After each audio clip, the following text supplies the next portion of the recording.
Hello everyone, I welcome you all in my YouTube channel Parihar Concept Classes। हम social science को discuss कर रहे हैं और सोशल साइंस में हम पॉलिटिकल साइंस को डिस्कस कर रहे हैं। पॉलिटिकल साइंस जिसकी फर्स्ट यूनिट है the Indian constitution and secularism. तो इसमें दो चैप्टर्स हैं, जिसका पहला चैप्टर हम डिस्कस कर रहे हैं जिसका नाम है द इंडियन कॉन्स्टिट्यूशन। तो इस चैप्टर के ऊपर ऑलरेडी मैंने एक वीडियो बनाई हुई है और उसमें बेसिक्स मैंने बताए हैं कि ये इंडियन कॉन्स्टिट्यूशन और कॉन्स्टिट्यूशन के बारे में, डेमोक्रेसी क्या होती है उसके बारे में। तो अगर आपने मेरी वो वीडियो नहीं देखी है तो मैं सजेस्ट करूँगा कि आप इस वीडियो को देखने से पहले मेरी उस वीडियो को ज़रूर देखें, ताकि आपको जो बेसिक्स हैं कॉन्स्टिट्यूशन के वो ज़रूर समझ में आ जाए अच्छी तरीके से। ये चैनल हर टॉपिक को आसान लैंग्वेज में डिस्कस करता है और कोशिश करता है कि इसमें कहीं भी बात हर बच्चे के समझ में आसानी से आ जाए। पिछली वीडियो में हमने डिस्कस किया था कॉन्स्टिट्यूशन क्या होता है और किसी भी कंट्री को कॉन्स्टिट्यूशन की ज़रूरत क्यों पड़ती है। इसी चीज़ को अब आगे डिस्कस करते हैं। आज हमारे सामने सबसे पहले हमें दो पिक्चर्स दिखाई दे रही हैं। इन पिक्चर्स के बारे में आपको बता दूं मैं। जो फर्स्ट लेफ्ट साइड में जो पिक्चर है, ये एक पिक्चर है जिसमें नेपाल के कुछ लोग हमें दिखाई दे रहे हैं और उसके बारे में जब हम ये पढ़ेंगे, जो नीचे डिटेल्स दी गई हैं इसके बारे में, तो तब मैं आपको समझाऊंगा इसके बारे में। फिलहाल आप राइट साइड में जो पिक्चर देख सकते हैं, ये भी कुछ इसी तरह की पिक्चर है और नेपाल की ही पिक्चर है और डेमोन्स्ट्रेशन हो रहा है। और किस बात के लिए डेमोन्स्ट्रेशन हो रहा है? डेमोन्स्ट्रेशन का मतलब होता है कि लोग जो है वो प्रदर्शन करते हैं। उनकी जब मांगे पूरी नहीं होती हैं तो लोग जो है वो बहुत सारे लोग इकट्ठे होकर किसी जो मांग उनकी पूरी नहीं होती है या तो उस मांग के लिए प्रोटेस्ट करते हैं, या वो ये दिखाना चाहते हैं कि हम जो सरकार है या फिर जो भी लोग हैं जो गवर्न कर रहे हैं, जो रूल्स रेगुलेशन बना रहे हैं, उनको रूल्स रेगुलेशन पसंद नहीं आ रहे हैं। तो ज़रा देखते हैं कि प्रोटेस्ट किस चीज़ के बारे में है और ये क्या चीज़ हमें बताना चाह रहा है। तो ज़रा इसको स्टार्ट करते हैं, आप लोग ज़रा ध्यान से सुनना है इस चीज़ को। Let us try and understand what we mean by this through two contrasting situations in the recent history of Nepal, a country that borders India on the north। तो ये जो स्टार्ट हुआ है ये लाइन यहाँ पे, ये हमें पिछली जो पैराग्राफ जो हमने पिछले वीडियो में पढ़ा था उसी का लिंक है। और जो उसमें चीज़ें हमने पढ़ी थी लास्ट में, ज़रा मैं उसको एक बार रिकॉल करके आपको बता देता हूँ कि हमने क्या पढ़ा था उसमें। तो हमने वहाँ पे जाना था कि जो कोई भी कंट्री होती है, किसी भी कंट्री का जो कॉन्स्टिट्यूशन होता है, ये कॉन्स्टिट्यूशन जो है वो दिखाता है कि वहाँ पे किस तरह की गवर्नमेंट है और उस कंट्री के लोग किस तरह की मतलब जो उनकी धारणाएं हैं, या कह सकते हैं कि उनके जो सोच विचार हैं वो किस तरीके के हैं।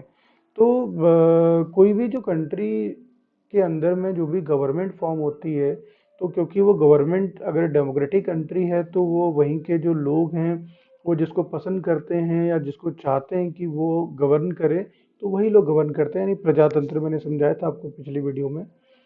तो इसी चीज़ को आगे कंटिन्यू कर रहे हैं और ये किस तरीके से होता है वो इस चीज़ को यहाँ पे एक्सप्लेन किया जा रहा है। तो नेपाल की बात की जा रही है। नेपाल एक कंट्री है जो इंडिया के नॉर्थ में है और उसका जो बॉर्डर है वो इंडिया के साथ मिला हुआ है। Until recently Nepal was a monarchy. और बहुत टाइम तक, अभी कुछ टाइम पहले तक जो नेपाल था वो मोनार्च सिस्टम को फॉलो करता था, यानी कि किंग सिस्टम को, किंग रूल को फॉलो करता था। The previous constitution of Nepal, which has been adopted in 1990, reflected the fact that the final authority rested with the king। तो उस टाइम पे जो नेपाल में कॉन्स्टिट्यूशन बना 1990 के आसपास, तो उस कॉन्स्टिट्यूशन के अंदर में ज़्यादातर जो पावर थी वो किंग के पास थी।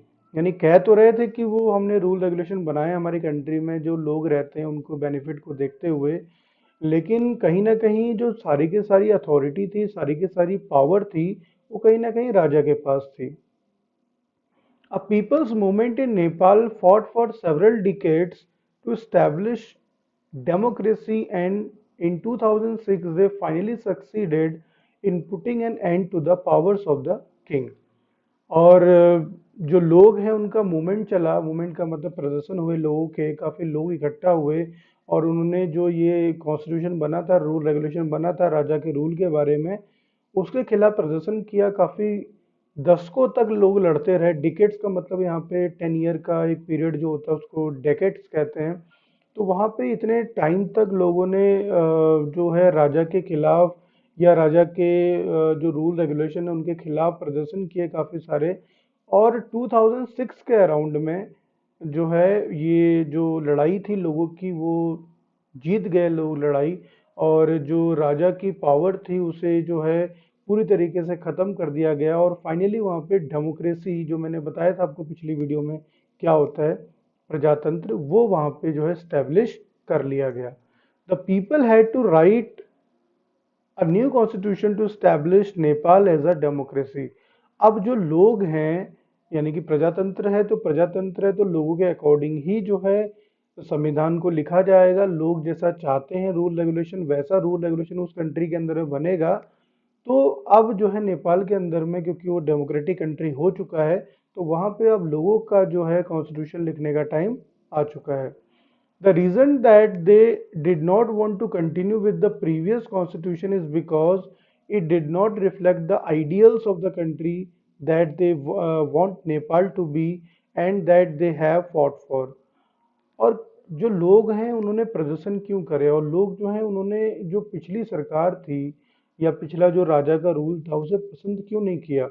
क्योंकि कहीं ना कहीं जो नेपाल है, नेपाल के अंदर में जो लोग रहते हैं उनका ये मानना था कि जो अगर राजा का रूल ही अगर वहाँ पे लगाना है तो कहीं ना कहीं हम लोग जो हैं वो एक डेमोक्रेटिक कंट्री में रहना चाहते हैं। हमने जिस कंट्री के लिए लड़ाई करी, जिस कंट्री को हमने चाहा, जिस चीज को हम चाह रहे थे, कहीं ना कहीं वो हमारा जो कॉन्स्टिट्यूशन था पुराना वाला वो हमको प्रोवाइड नहीं कर रहा था।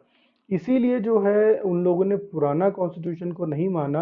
अब वो एक नया जो कॉन्स्टिट्यूशन है, नया संविधान जो है वो बनाना चाहते हैं और उसे फॉलो करना चाहते हैं। अब एक एग्जांपल यहाँ में इन्होंने दिया है, जरा इसको पढ़ते हैं एक बार। As in the game of football in which a change in constitutive rule will change the game all together. हमने एग्जाम्पल पढ़ा था पिछली वीडियो में और हमने वहाँ देखा था कि अगर फुटबॉल जो पैरों से खेलने वाला गेम है, अगर उसमें हाथों का यूज़ करना शुरू कर दिया जाए और उसको हाथों से खेलना शुरू कर दिया जाए तो कहीं ना कहीं वो फुटबॉल ना रहकर हैंडबॉल बन जाएगा। तो वो अगर हम कॉन्स्टिट्यूटिव रूल यानी कि जो बेसिक फंडामेंटल रूल हैं किसी भी गेम के, अगर उसको हम बदल देते हैं तो कहीं ना कहीं पूरा का पूरा गेम बदल जाता है। Nepal, by moving from a monarchy to a democratic government, need to change all its constitutive rule in order to usher in a new society.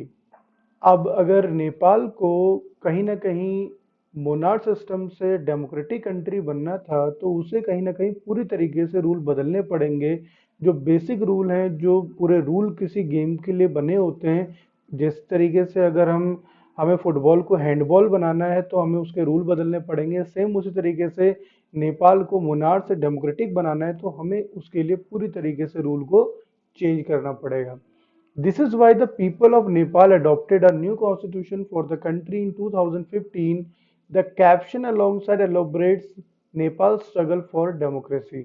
और 2015 के अंदर में नेपाल ने जो है एक नया कॉन्स्टिट्यूशन को अडॉप्ट किया और उसके बाद से उन्होंने पूरी तरीके से अपने आप को एक डेमोक्रेटिक कंट्री बना लिया। और जो लेफ्ट साइड में जो पिक्चर की बात मैं कर रहा था आपसे, तो उस पिक्चर में जो चीज़ें बताई हैं ये इन्हीं का स्ट्रगल बता रखा है। क्या क्या हुआ था उस टाइम पे, किस तरीके से लोगों ने अपने अपने लिए संघर्ष किया, किस तरीके से लोगों ने एक साथ जुटकर किंग के रूल के खिलाफ लड़ा। ये जो पूरा का पूरा संघर्ष है, लड़ाई है, डेमोन्स्ट्रेशन है, ये सब हमें इस जो यहाँ पिक्चर दिखाई दे रही लेफ्ट साइड में, उसी चीज़ के बारे में यहाँ पे बताया हुआ है।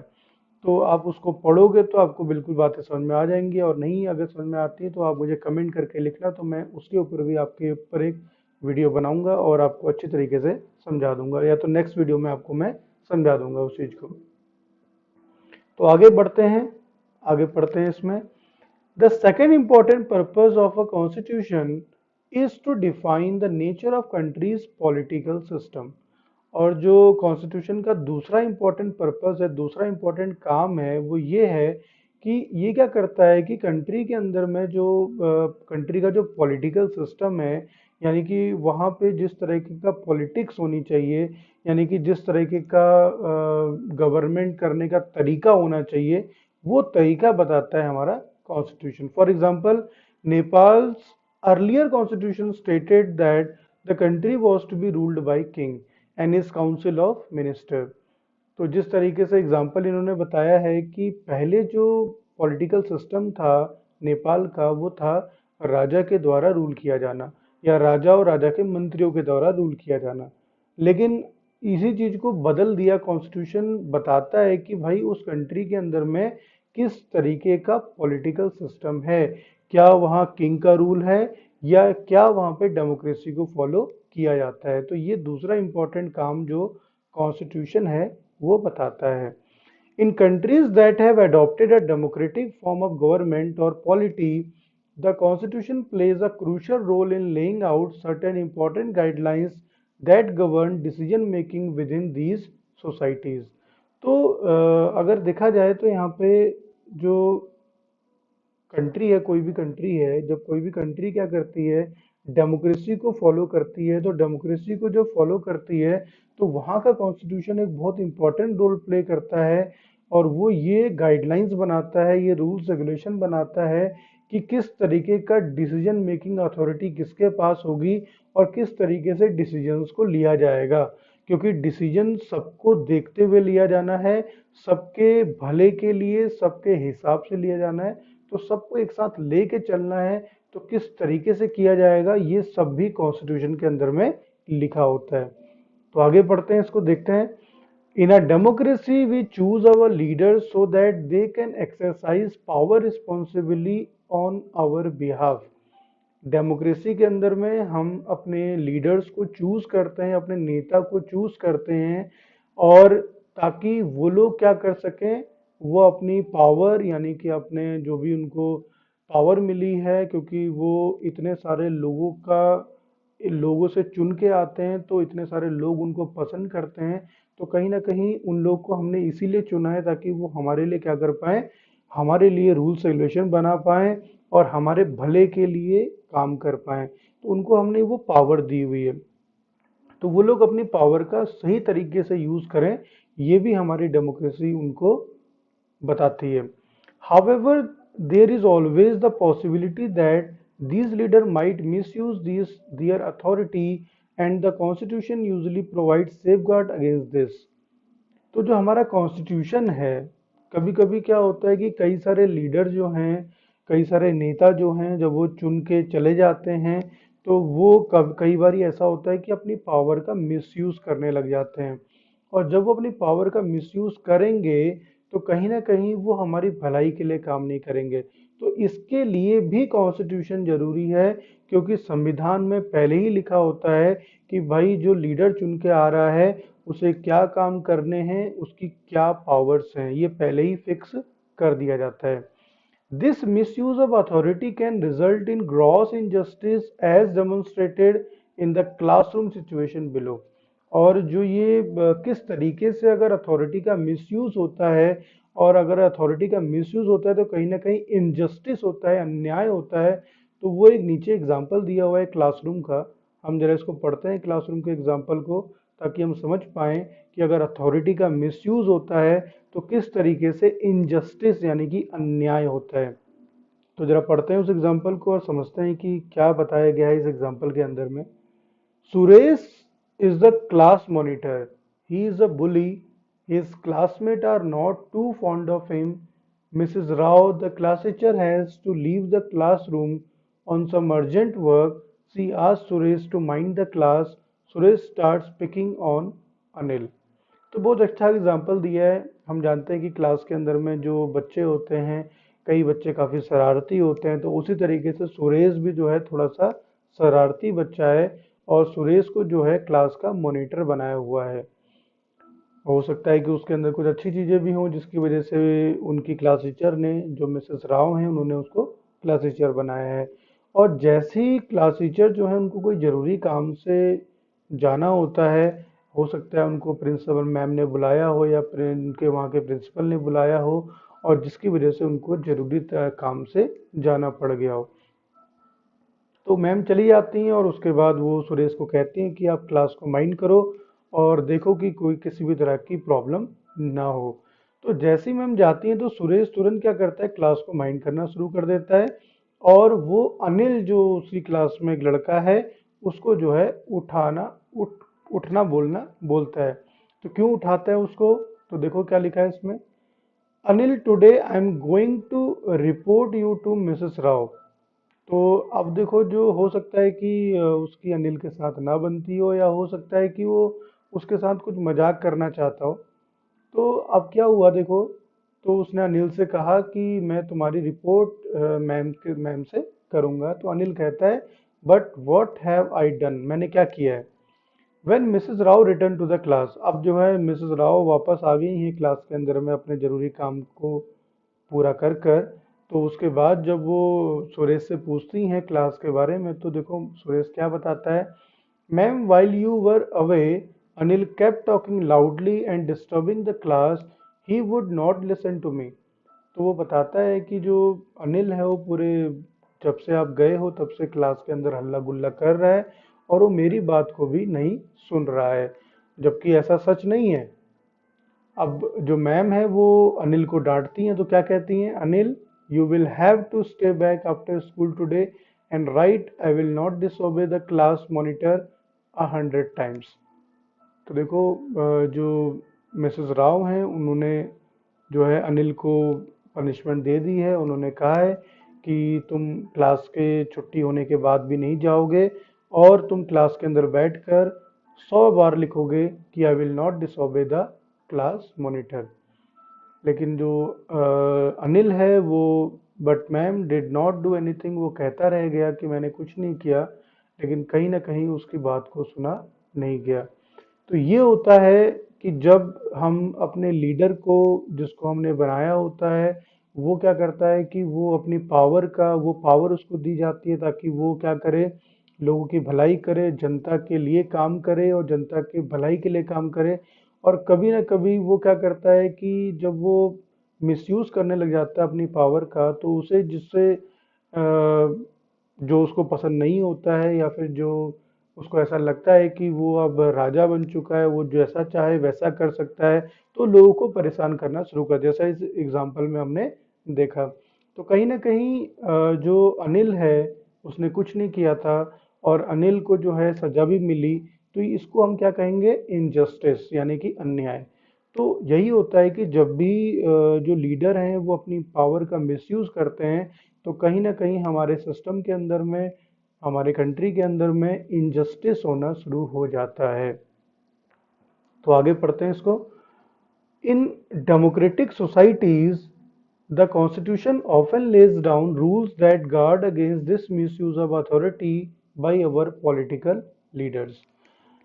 लेकिन जिस तरीके से अनिल के साथ इनजस्टिस हुआ, वैसा हमारी कंट्री में नहीं होता है। अगर कोई जो लीडर है वो अपनी पावर का मिसयूज करता है, तो कहीं ना कहीं उसके लिए भी हमारे संविधान के अंदर में पहले से ही रूल्स रेगुलेशन बनाए हुए हैं कि अगर ऐसा करता है कोई लीडर, तो उसके साथ क्या किया जा सकता है। In the case of Indian Constitution, about which you will read more later in this chapter, many of these many of these laws are contained in the section on fundamental rights। तो जिस तरीके से अनिल के साथ injustice हुआ, वैसे हमारी country में अगर कोई लीडर अपनी पावर का मिसयूज करता है, तो उसके साथ इनजस्टिस नहीं होता है, क्योंकि हर एक इंसान जो हमारी कंट्री के अंदर रहता है उसके पास अपने फंडामेंटल राइट्स होते हैं, यानी कि अधिकार होते हैं। अगर कोई भी जो फंडामेंटल अधिकार यानी फंडामेंटल राइट हमको मिले हैं, वो हमारे संविधान ने हमको दिए हैं। और वही अधिकार, वो जो रूल उसको पावर मिली है लीडर को, वो भी संविधान ने दी है। लेकिन संविधान हम दोनों को बराबर मानता है, और अगर जो लीडर है वो अपना मिसयूज करता है पावर का, और उससे कहीं ना कहीं आम इंसान को प्रॉब्लम होती है, तो जो संविधान है वो हमारे अधिकारों को लेकर हमसे कहता है कि अगर इस तरह की प्रॉब्लम आपको होती है, तो हम आपको इसकी रेमेडी यानी कि इसका सॉल्यूशन देंगे। और वो सॉल्यूशन कैसे मिलता है, क्या होता है, ये जो आगे के सेक्शन आएंगे इस चैप्टर के अंदर में, जैसे अभी यूनिट 1 पढ़ रहे हैं हम, तो हो सकता है यूनिट 2 और 3 के अंदर में हमें इन चीज़ों के बारे में और ज़्यादा जानकारी मिले कि अगर कोई इंसान जिसके फंडामेंटल राइट्स को पूरा नहीं होने दिया जा रहा है या फंडामेंटल राइट को उसे यूज़ करने नहीं दिया जा रहा है तो उसके पास क्या ऑप्शन होते हैं। अब जरा एक छोटा सा और बात इसमें लिखी है, उसको आगे पढ़ लेते हैं। Do you recall the chapter on the Dalit writer Om Prakash Valmiki's experience in school from class 7th book. अगर आपको याद होगा तो 7th क्लास में आपने एक चैप्टर पढ़ा था ओम प्रकाश वाल्मीकि वाला। तो अगर आपको याद होगा तो in that chapter we talked about the discrimination Om Prakash face because he was Dalit. तो दलित होने की वजह से उसके साथ स्कूल के अंदर में जिस तरह का डिस्क्रिमिनेशन हुआ, वो चैप्टर इस चीज़ के बारे में था। You read about how the Indian constitution guarantees a right to equality to all persons and says that no citizen can be discriminated against on grounds of religion, race, caste, gender and place of birth. तो उस chapter में हमने जाना था कि किस तरीके से जो हमारा संविधान है, हमारा कॉन्स्टिट्यूशन है, उसने हमारे लिए एक अधिकार दिया था जिस अधिकार को कहते हैं राइट टू इक्वालिटी, यानी समानता का अधिकार।